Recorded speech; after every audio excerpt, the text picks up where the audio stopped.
Stop scrolling. This story will disturb you, but it might save a life. Before you continue, like this video, subscribe to this channel for real-life stories, and tell us in the comments where you're watching from. Stay till the end, because the lesson at the end could change how you see love, marriage, and power. Sadiq was the kind of man people admired without question. Tall, clean-shaven, always neatly dressed. His voice was calm, measured, never raised in public. At the mosque, he was respectful. In the market, polite.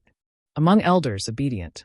When people spoke about him, they said things like, "That man is responsible," or "Any woman married to him is lucky." Aisha was his wife. She was beautiful in a quiet way. Not loud. Not demanding. The kind of woman who listened more than she spoke. When she laughed, it was soft. When she cried, she hid it. Marriage had taught her that silence kept the peace. At least, that's what she believed. In the first year of their marriage, Sadiq was attentive. Not romantic, but correct. He provided food. Paid the rent. Spoke kindly when others were around. But slowly, things changed. His patience shortened. His eyes grew colder. His words sharper. Every mistake, real or imagined, became a reason for anger. Aisha learned to read his footsteps. She could tell from the sound of the door whether the night would be peaceful or painful. Weeks before the night that changed everything, the signs were there.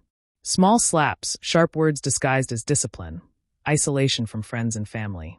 Neighbors noticed her silence. Friends tried to reach out.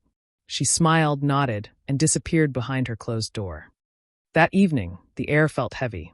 The kind of silence that warns you something is coming. Aisha sat on the bed, her back against the wall. Her body was weak. Her menstruation had started earlier than usual. Heavy. Painful. She felt dizzy. Her lower abdomen throbbed with each breath. She had cleaned herself, changed the bedsheet, wrapped herself tightly, hoping the night would pass quietly. When Sadiq entered the room, he said nothing at first. He dropped his phone on the table and loosened his clothes. Aisha's heart raced. She swallowed hard. "Please," she said softly, barely louder than a whisper. "I'm not feeling well tonight." He turned slowly. "What do you mean?" She hesitated. Experience had taught her that too many explanations could be dangerous.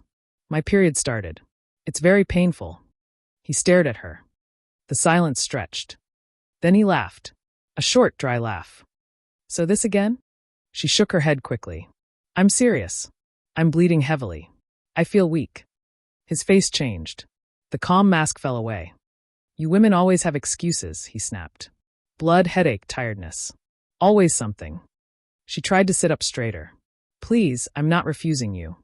I'm in pain." That was when his hand came.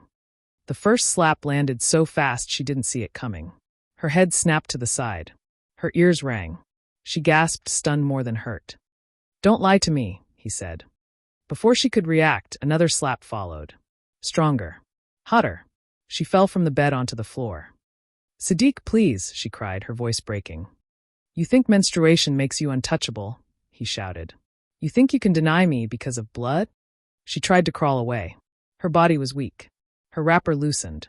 Blood smeared the floor beneath her. Each strike came with words sharper than the pain. "You're my wife. I feed you. You have no right." She curled into herself, arms over her head, sobbing silently. She had learned that crying too loudly made it worse.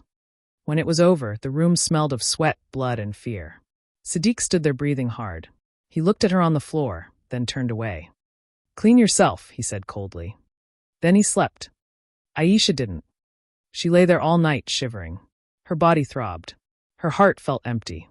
She wondered how love had turned into this. She wondered if this was her fate. By morning, she couldn't stand. When she tried, her vision went dark. She collapsed back onto the floor. Outside, life continued. Children laughed. Vendors shouted. No one knew what had happened behind that door. But silence has a way of speaking. A neighbor noticed Aisha hadn't come out. She usually swept early. Another neighbor knocked. No answer. The door was forced open. What they saw stole the breath from their lungs. Aisha lay there, bruised, swollen, weak, blood-stained cloth beneath her. Her eyes barely opened. Sadiq stood in the corner. "It's a family matter," he said. But it was already too late. Elders were called. Women whispered. Men murmured. The truth spilled out piece by piece. A respected scholar arrived, his face heavy with anger and sadness. He looked at Sadiq and said, "Do you know what menstruation is?" Sadiq said nothing. "It is not a disease. It is not a sin. It is not filth. It is a sign of life. And any man who raises his hand against his wife because of it has failed, as a husband, as a believer, and as a human being." The room was silent. Sadiq's reputation collapsed in that moment. The same people who praised him now looked away in shame. Authorities were involved. Statements were recorded. Witnesses spoke. Justice, long delayed, began to unfold. Sadiq faced consequences that stripped away his false respectability. The community learned that silence only protects abusers. Aisha was taken away. Treated. Protected. Recovery was not easy. Counseling sessions helped her process the trauma. Support from friends and women in the community reminded her that her suffering was not shameful. Slowly, she regained strength, physically, emotionally, spiritually. Months later, she spoke publicly. Her voice trembled, but her words were clear and firm. "Menstruation did not make me weak. Silence did, and I will never be silent again." Her courage inspired others. Women found the strength to speak. Men learned accountability. Homes changed because one woman refused to accept abuse in silence. Marriage is partnership, not ownership. Faith is mercy, not violence. Strength is protection, not control. If you are watching this and think abuse is love, understand this. It is not. If you are watching this and are suffering quietly, your pain matters and help exists.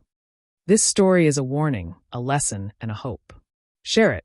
Follow for more stories that reveal truth, confront cruelty, and inspire healing. Don't forget to subscribe to this channel and tell us, where are you watching from?